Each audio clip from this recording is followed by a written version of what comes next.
Oke, di video kali ini saya ingin memberikan preview match untuk pertandingan dari PSIS Semarang yang akan berjumpa dengan PSM Makassar yang akan bermain pada hari Kamis ya, tanggal 6 April, kick-off-nya jam setengah 9 malam waktu Indonesia bagian Barat. Jadi kalau di Makassar jam setengah 10 malam. Lalu akan bermain di Stadion Jatidiri Semarang. Jadi ini merupakan pertandingan ketiga secara berturut-turut PSIS Semarang bermain di kandang sendiri. Artinya dalam segi fisik harusnya para pemain PSIS Semarang bisa tampil lebih optimal. Lalu yang kedua, kepercayaan diri para pemain PSIS Semarang untuk menghadapi PSM Makassar harusnya memiliki modal kepercayaan diri yang bagus. Karena yang pertama kemarin PSIS Semarang habis menang 5-2 ya atas PSS Sleman.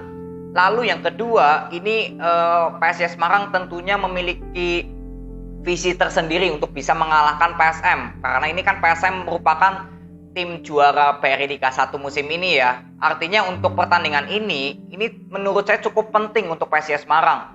Dan saya berharap sebenarnya untuk manajemen PSIS Semarang bisa menonton langsung pertandingan dari PSIS dengan PSM. Kenapa? Karena di pertandingan kali ini tentunya untuk PSIS Semarang yang sekarang berada di peringkat ke-13 artinya bisa banyak mendapatkan pelajaran penting saat menghadapi PSM. Karena PSM ini selain menjadi juara, PSM juga penampilannya sangat konsisten di BRI Liga 1. Ya, jadi saya berharap ya untuk manajemen PSIS Semarang, karena saya kan kalau boleh dibilang tim dari Jawa Tengah sesuai dari kota kelahiran saya, ini kan salah satu tim favorit saya di Jawa Tengah ya PSIS Semarang. Makanya saya berharap manajemen bisa menonton pertandingan ini agar bisa memberikan pelajaran penting untuk di musim depan nanti. Apa saja PR yang harus diberikan dari para pemain PSIS Semarang, terutama di sektor lini belakang dan lini tengah. Ya, jadi ini harapan saya agar PSIS Semarang memiliki minimal target di musim depan untuk merubah skuadnya yang menurut saya banyak sekali pemain-pemain yang masih inkonsisten performnya, terutama di sektor tengah dan belakang. Lalu untuk PSM Makassar, ini kalau boleh dibilang selain sudah juara, PSM Makassar sebenarnya juga ada target lagi, yaitu meraih poin terbanyak ya selama tim-tim di Indonesia bermain dari 2017. Karena saya baca dari bolasport.com ya, ini saya memang sempat mendapatkan berita kalau PSM Makassar ini juga sedang mengejar rekor poin. Jadi rekor poin ini saat ini memang masih dipegang oleh Bali United dengan memperoleh 259 poin ya. Ini diambil dari 2017 saja. Lalu untuk Bayangkara ini 245 poin, Persib Bandung 222, Persija 216, Arema 213 dan PSM Makassar juga sama 213. Dan artinya di sini kalau misalkan PSM Makassar menyisakan 2 pertandingan lagi bisa mengunci kemenangan, artinya di sini PSM Makassar itu bisa langsung menyusul Persib Bandung di peringkat ketiga. Jadi PSM Makassar kan saat ini dengan Persib Bandung itu selisihnya 9 poin ya di tabel keseluruhan nih dari 2017 sampai saat ini. Tapi di peringkat klasemen musim ini PSM Makassar dengan Persib ini selisih 13 poin. Walaupun Persib Bandung baru bermain nanti malam ya. Jadi misalkan Persib Bandung menang misalkan, ini kan artinya poin PSM dengan Persib selisih 10 poin. Artinya dengan kemenangan lawan PSIS Semarang nanti, ya PSM Makassar bisa naik ke peringkat ketiga. Jadi sementara naik ke peringkat ketiga di histori tim terbanyak memperoleh poin di Liga Indonesia ya. Ini diambil dari 2017. Jadi artinya untuk PSM Makassar walaupun sudah menjadi juara di pertandingan kali ini ternyata ada target lagi. Jadi bermainnya untuk kedua tim tentunya sangat serius ya. Untuk PSIS Semarang ya harus mengejar kemenangan lagi karena kan kemarin sempat lost streak ya PSIS Semarang atau inkonsisten. Sedangkan untuk PSM Makassar ya di luar dari juara ternyata masih ada target poin yang masih bisa dicapai ya untuk mencatat sejarah 3 tim teratas ya paling banyak menciptakan poin di Liga Indonesia dari 2017. Jadi untuk PSIS Semarang tentunya pertandingan ini adalah ujian yang sesungguhnya ya. Lagi-lagi saya mengatakan seperti ini kepada tim yang dihadapi oleh PSM. Karena apa? Ya jelas, secara skema permainan PSM Makassar selalu tampil konsisten. Sedangkan untuk PSIS Semarang, memang saya katakan di 2 pertandingan terakhir, PSIS Semarang ini bermain cukup baik. ya. Tapi yang menjadi sorotan saya adalah di sektor lini belakangnya dan juga sektor tengah.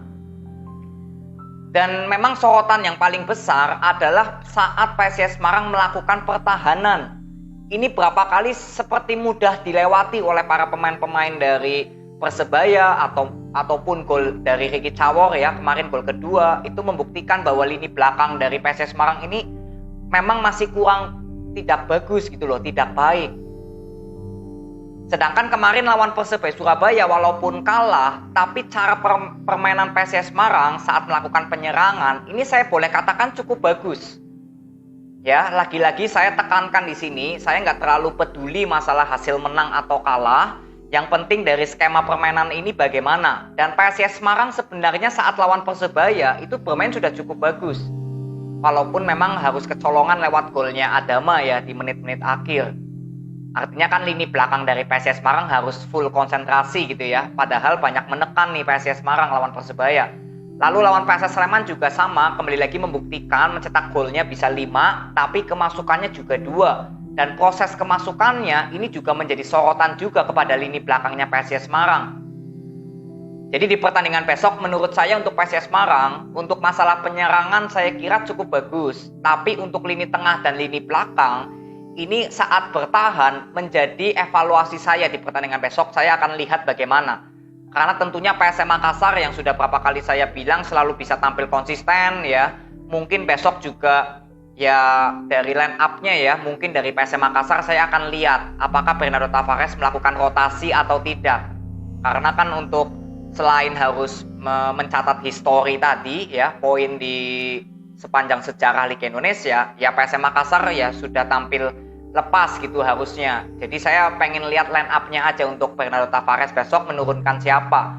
Tapi kalau berbicara dari skema permainan ya saya katakan PSM Makassar selalu konsisten. Kemarin bisa menang lawan Madura United itu juga membuktikan bagaimana permainan pressing, permainan cepat ya. Ini yang menjadi fokus utamanya Bernardo Tavares. Bagaimana para pemain PSM harus bisa cepat menciptakan gol. Dan ini yang saya harapkan untuk para pemain PSIS Semarang tidak kalah start ya. Karena kan kemarin lawan Madura ini seperti kalah start gitu ya. Jadi PSM Makassar langsung bermain pressing. Ini memang membuat lini pertahanan Madura United cukup kaget. Nah ini jangan sampai PSIS Semarang mengalami hal yang serupa dengan Madura United saat menjamu PSM Makassar.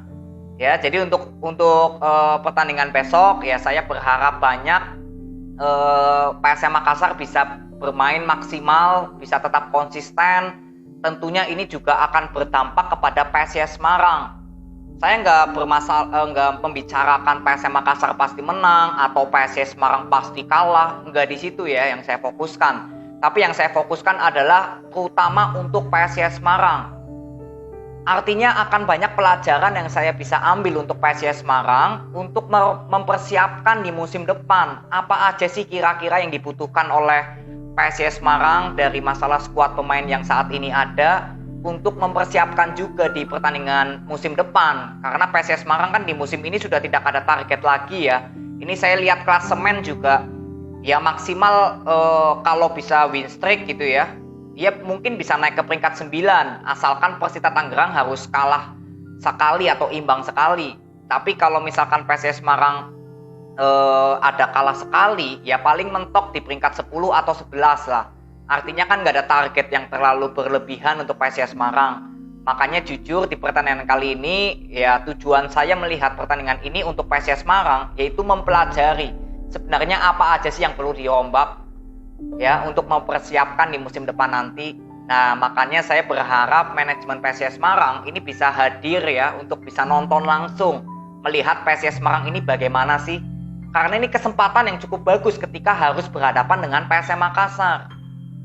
Ini saya katakan PSM Makassar kalau bermain dengan tim-tim lain ya, mungkin kalau penonton saya dari PSM Makassar paham ya, saya selalu bilang PSM Makassar ini selalu konsisten. Bahkan kalau menghadapi musuh-musuh yang skemanya lagi inkonsisten, saya selalu bilang ya PSM Makassar mendominasi dari skema permainan lebih bagus gitu kan. Nah ini makanya saya berharap kalau PSM Makassar tetap bisa konsisten, bermainnya juga tetap bagus saat berhadapan dengan PSIS Semarang, ini akan banyak pelajaran yang bisa diambil oleh PSIS Semarang. Ya, makanya pertandingan besok walaupun memang secara skema ya tentunya PSM Makassar lebih konsisten. Walaupun PSIS Semarang di 2 pertandingan terakhir saya sudah lihat ada perkembangan yang cukup bagus ya untuk penyerangannya, tapi di pertahanannya menurut saya masih kurang baik. Ya, kalau PSM Makassar kan sudah konsisten nih, lini depannya bagus, lini belakangnya bagus. Kita bisa lihat dari klasemennya juga, jumlah kemasukannya dan jumlah mencetak golnya ini hampir jauh banget gitu ya selisihnya. Tapi untuk PSIS Semarang kan kalau kita lihat dari jumlah mencetak gol dan kemasukannya, ini kalau boleh dibilang nggak terlalu berbeda jauh. Makanya saya berharap untuk PSIS Semarang ya pertandingan besok bisa menjadi momentum ya agar para pemain PSIS Semarang di luar dari kepercayaan diri yang sudah bagus, kemarin menang besar, lalu ini bermain di kandang sendiri, dalam arti kepercayaan dirinya di depan supporter PSIS Semarang harusnya kan lebih lagi ya. Ya, karena ada dukungan nih spesial dari supporter PSIS yang ingin melihat juga ya permainan PSM Makassar, karena ini kan tim juara gitu ya, menjadi sorotan juga ini tim juara datang ke Jawa Tengah. Saya pun juga kalau bisa hadir di Stadion Jatidiri untuk menonton ya PSIS Semarang dan juga PSM Makassar, karena kalau saya kota terdekat ya untuk melihat permainan PSM Makassar ya paling di Semarang, kalau enggak di Sleman atau di Solo gitu. Tapi kebetulan tim yang saya suka dari Jawa Tengah kan PSIS Semarang yang saya favoritkan dari kecil gitu loh di Jawa Tengah. Makanya ya moga-moga besok saya bisa hadir langsung di Stadion Jatidiri ya, moga-moga nih. Jadi bisa nonton langsung terutama dari PSM Makassar ya, bisa lihat langsung karena ini kan pertandingan yang cukup sempurna lah untuk saya ya. PSM Makassar yang sudah menjadi tim juara kebetulan datang ke Semarang gitu, ke Jawa Tengah. Jadi dari jarak rumah saya ke Semarang nggak terlalu jauh, hanya 5 jam saja gitu. Ya, jadi untuk pertandingan besok tentunya untuk PSIS Semarang ada visi tertentu, ada tujuan tertentu yang saya ingin lihat cara permainannya, karena ini berhadapan dengan PSM Makassar yang tentunya sudah cukup konsisten datang sebagai tim juara. Jadi saya akan lebih menyoroti permainan dari PSIS Semarang juga untuk sektor tengah dan belakang. Karena kalau PSM Makassar ya sudah tinggal konsisten aja seperti yang saya katakan. Gitu ya. Jadi ini aja preview yang saya bisa berikan kepada kalian. Nanti kita ketemu di video review untuk pertandingan dari PSIS Semarang dengan PSM Makassar. Terima kasih, sampai ketemu di video berikutnya. See you.